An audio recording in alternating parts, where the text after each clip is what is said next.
صباح الفل على كل حبايبنا. النهارده جايب لك عرض جديد وطازه من شركه شمس خدمات الكمبيوتر على ديل البريسيشن ال 3520 والديل الالتيتيود ال 5580. اجهزه استيراد فرز اول بحاله الزيرو. خليك معايا، عرض حصري من شركه شمس.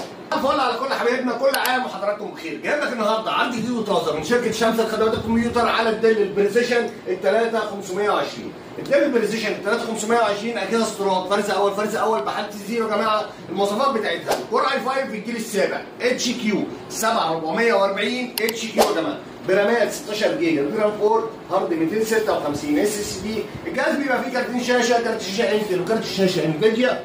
الانفيديا الام 620 والام 620 بيبقى 2 جيجا وبيعلى مع الرامات. طبعا شاشه 15 و6 تاتش سكرين يا جماعه. الشاشه تاتش سكرين، اوريها لكم. شاشه تاتش سكرين. نقول تاني مواصفاته، طبعا 15 و6 في كل الاوبشن اللي حضرتك عايزها، في كاميرا، في وايرلس، في بلوتوث.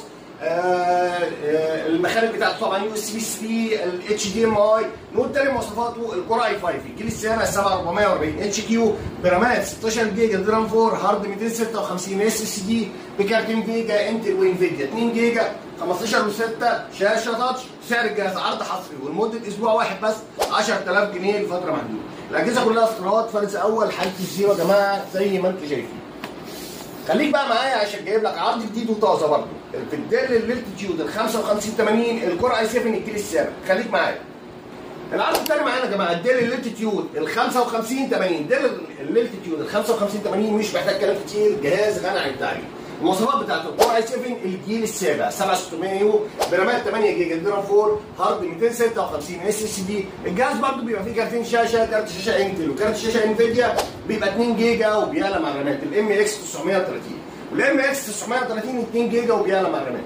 يبقى كور اي 7 جيل سابع 7600 يو، برامات 8 هارد 256 فيجا انتل وانفيديا 2 جيجا. طبعا شاشه 15 و6، طبعا فول كيبورد. اجهزه حاله الزيرو زي ما انتم شايفين. واسمع بقى العرض، عرض حصري لمده اسبوع برضه بس 10000 ونص لفتره محدوده. كور اي 7 ب 10000 ونص 15 و6. الاجهزه كلها حاله الزيرو. اعمل لنا لايك، اعمل لنا متابعه عشان يبقى لك كل الاجهزه المتاحه. والسلام عليكم.